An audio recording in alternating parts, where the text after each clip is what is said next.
It's a new year and a mild welcome. Only because of this mild weather we're suddenly having. To all my listeners, thank you very much for tuning in from iHeartRadio, iTunes, Google Play, and from my live stream at facebook.com/JimmyFlame77. Welcome, everyone. It's great to be back for another season of the Big Game James Show. Tonight I'm coming at you live from downtown Baltimore.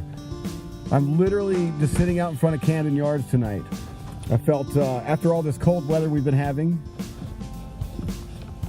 the freezing Minnesota-like weather we've been having, I don't ever want to experience that again. I mean, if I have to, it's fine. Whatever.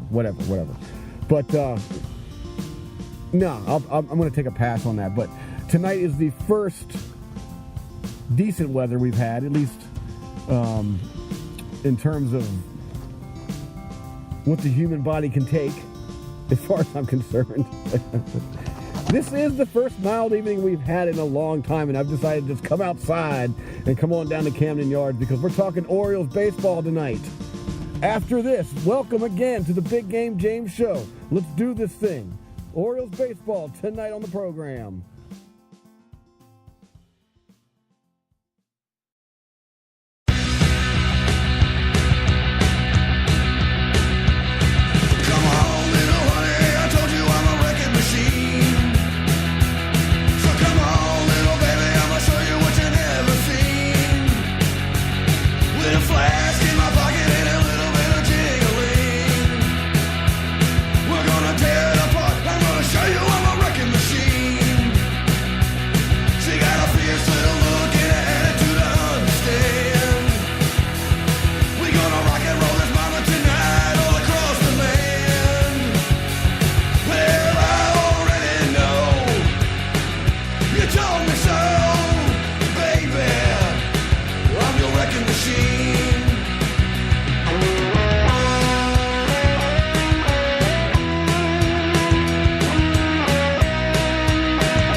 Fortunately for the Orioles, the season doesn't start today. Actually, fortunately for most of Major League Baseball, the season doesn't start today, as it's been a dismally slow free agent market. And the Orioles in particular still have some big questions to fill, some big holes to fill at the pitching in the pitching rotation. Now, if the season did start today, Dylan Bundy and Kevin Gausman got their spots. It's 1 and 2. And there's still 3 spots to be filled. And the Orioles haven't engaged in any serious conversation about acquiring any arm, even just average arms, to add to this rotation. Now, the O's do have some options, and those options should be competing for a number 4 or number 5 spot during spring training. And the Orioles just need to add 2 arms. Even just 2 average arms would do wonders for this team. I mean, they're returning in 2018 with one of the most potent offenses you can have on paper. Trey Mancini proved to be a big leaguer in a big way last season. Adam Jones, Manny Machado probably isn't going anywhere. He's going to play one more year here, at least one more year. And if Buck Showalter manages to move him over to shortstop to make him really happy, that might be enough to convince him to stay after the 2018 season, along with some money, of course. Showalter's contract is up too, and he's indicated that he wants to stay. He said this at the winter meetings, that he, more than anybody in the world, wants to remain an Oriole after the 2018 season. So it's up to Duquette and company to keep him. I suppose a lot of that's going to ride on how the season ends up for the Orioles.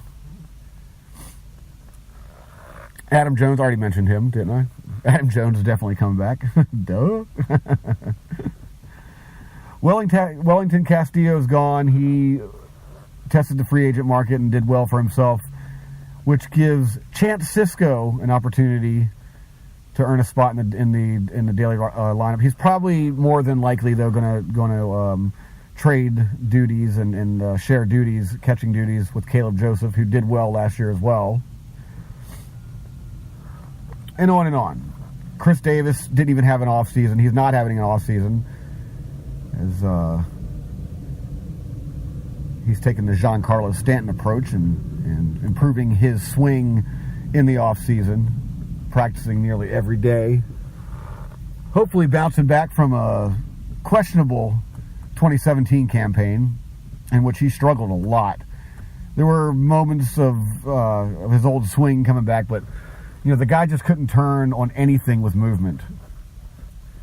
He even appeared to struggle on fastballs, which is a bad sign, but all of which can be corrected. He's still young enough where the old adage, practice makes perfect, might do wonders. So it's not the offense that I'm concerned with. I don't think it's the offense that anyone's concerned with, especially O's fans.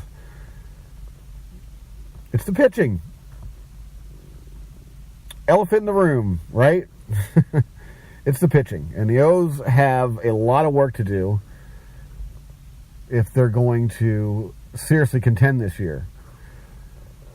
Now, most of the baseball pundits and writers out there are claiming that the O's just need 2 good arms, maybe an ace. And I'm going to argue that they don't need any of that stuff. They just need average pitching. Dylan Bundy and Kevin Gossman are starters for sure. They're the opening day roster. They're number 1 and 2. Dylan Bundy began the season last year about as good as anyone in the league for the first few months, and then he just kind of fell off the table. Kevin Gossman got off to a rocky start and then started showing his old self as the season waned on.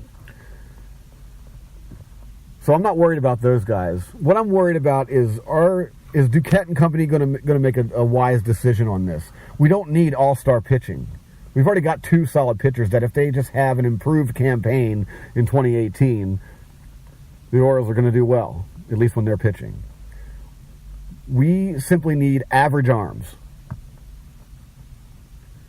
We need to start somewhere. We don't need to go out and get an Arrieta or a superstar pitcher, although that would be nice.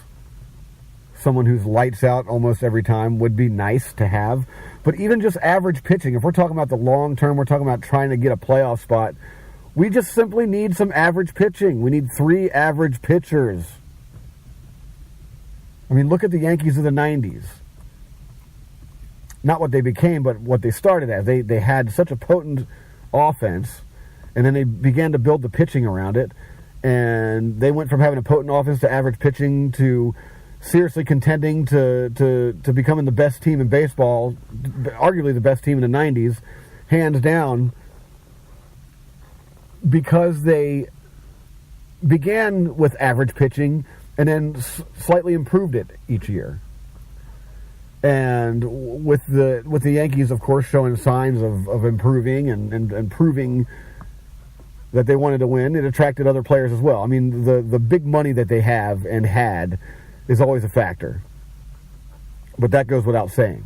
Same with the Atlanta Braves. I mean, it was the same strategy they had adopted in the 90s as well. And other teams have adopted to this day. So if the Orioles just follow some fundamental stuff here, we just need 3 average pitchers. They're not very expensive. I mean, you could probably even find them in AAA somewhere. Even what we have right now, the 5 that should be competing for 1 spot but are going to be competing for 3 spots if spring training started today, what we have now could work with a solid spring training and just a little more practice. But that's the thing. At the end of the day, the O's just need some average arms to step up and pitch average games because our offense is not average. And more times than not, they're going to score runs. And they're going to score plenty of runs. I mean, last year it was heartbreaking to lose so many games, like 10-8. And losing it in late innings as well.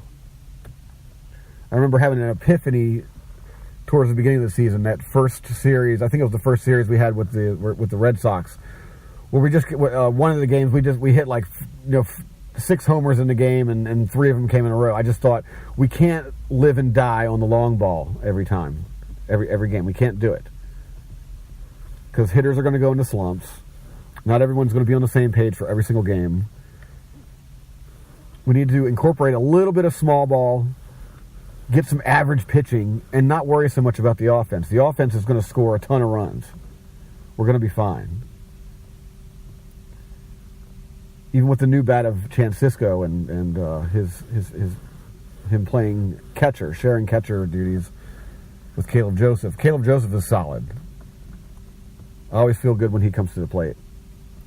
Cisco still has a little bit to prove at the plate and behind the plate. It remains to be seen how effective he's going to be in his game calling. But overall, I feel pretty good. I feel pretty good about the 2018 campaign coming up.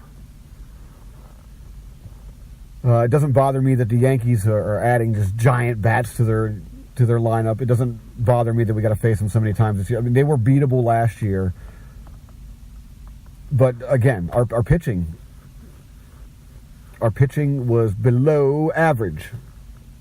All we need is average pitching. All we need is pitching to finish games. We need our pitching staff to finish games and not give up so many freaking runs late as the innings go on.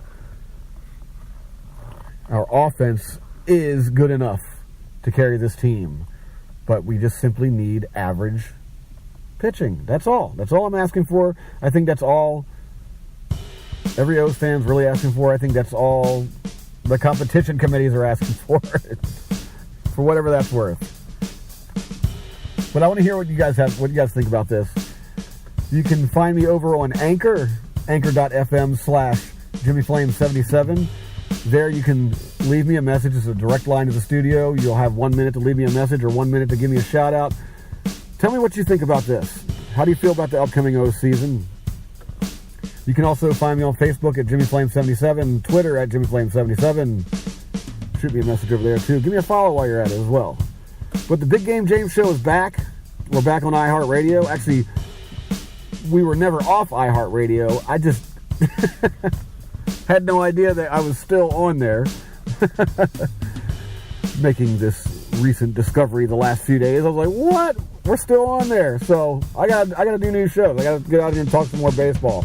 But the Big Game James Show is back on the Stitcher app, iHeartRadio, Google Play, iTunes, all that good stuff.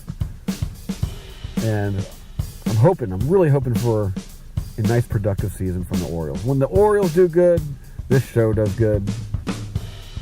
And be sure to tune in frequently as I talk baseball in general. Other than that, I love every single one of you, and it's great to be back. Big Game James Show this season. Keep up with it. 2018's coming. Let's go O's.